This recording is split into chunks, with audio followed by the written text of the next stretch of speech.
Hello everyone and welcome to the BayNet Weekly News. I'm your host, JJ Atchison, and today's date is March 8th, 2024. We have a lot to go over today, including 2 Calvert County CVS pharmacies hit in a lotion theft spree, and Planning Commission of St. Mary's County approves Charlotte Hall Sheetz concept site plan. That and more coming right on up.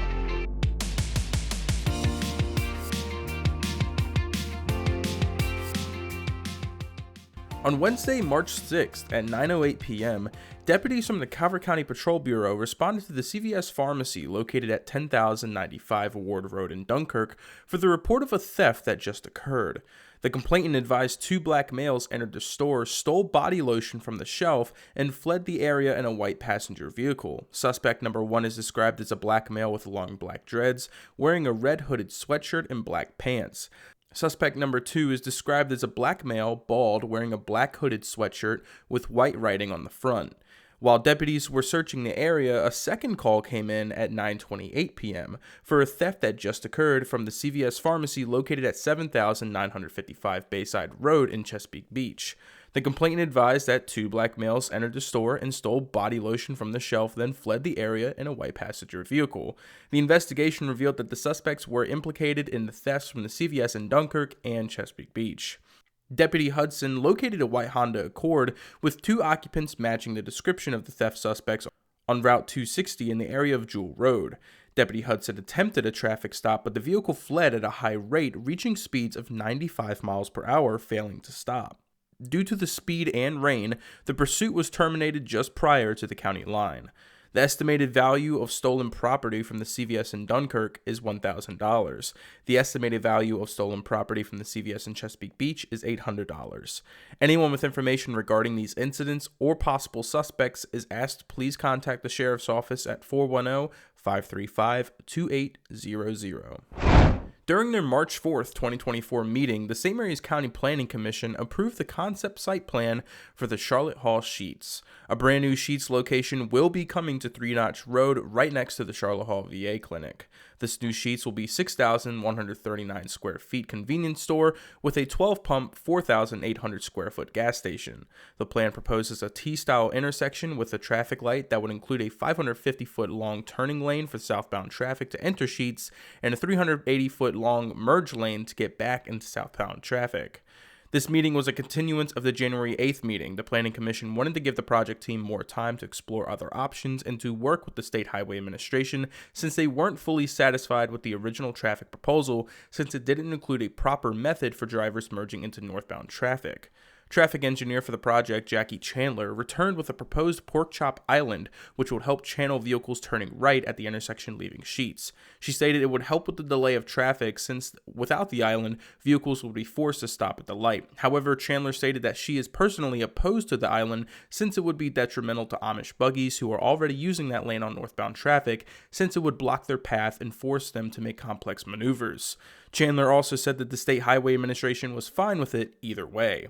Commission member Joe Van Kirk proposed arrows to merge into northbound traffic when leaving Sheetz to make it easier for Amish buggies.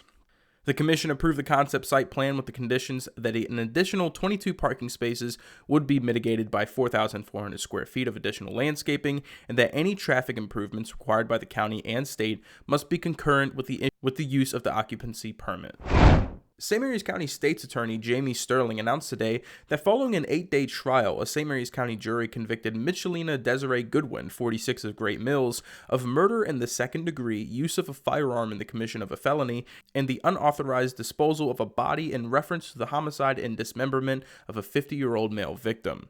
On December 21st, 2022, the victim's family reported him missing and noted their last contact with him was on December 7th, 2022. Several weeks later, the case developed into a homicide investigation. Goodwin was identified as the primary suspect. On January 18, 2023, Goodwin told investigators that during an altercation at her residence, she retrieved a firearm that accidentally discharged and killed the victim, who also resided there. Goodwin admitted she had dismembered the victim's body post-mortem and led investigators to his remains to remote areas of St. Mary's County and Charles County. Quote, "This horrifying crime shocked the community and caused unimaginable pain to the victim's family," said State's Attorney Sterling. Over 8 days, the victim's family and the jury heard the graphic circumstances surrounding the victim's final moments and gruesome post-mortem mutilation.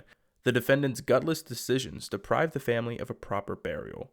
Goodwin faces a maximum penalty of 61 years in prison. She will remain held without bond pending the sentencing hearing. What started as an investigation into an Anne Arundel County teacher has turned into a discrimination lawsuit and a complaint with the U.S. Equal Employment Opportunity Commission. Ms. Sarah Suhail, a Muslim South Asian woman of Pakistani origin, is a special education teacher at North County High School. She's been working there since 2018. Suhail and other educators received an email on October 25, 2023, that included a link to resources provided by the county to help talk about what she called the Israel-Hamas war. Suhail was offended by the email and disturbed by her colleague's choice of using the phrase Israel-Hamas war, given that by October 25th, the bombardment in Gaza had killed at least 6,500 Palestinians and wounded over 17,000. Suhail worried that a young student who didn't know much about the conflict would assume that this was a military battle like any other war they learn about in history class, when in reality, it was a discriminate attacks on civilians, including women and children. Suhail believed the label Israel-Hamas war would cause a discriminatory erasure of Palestinians, cause stereotyping of Arabs and Muslims as terrorists, and would alienate any Muslim student who had a personal connection to the issue.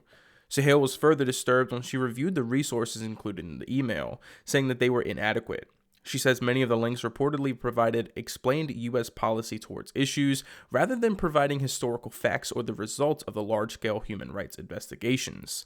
She also noticed that there were little to no resources that provided a basic overview of the Palestinian and/or Muslim perspective, while most of the resources were skewed towards the positive relationship the United States has with Israel.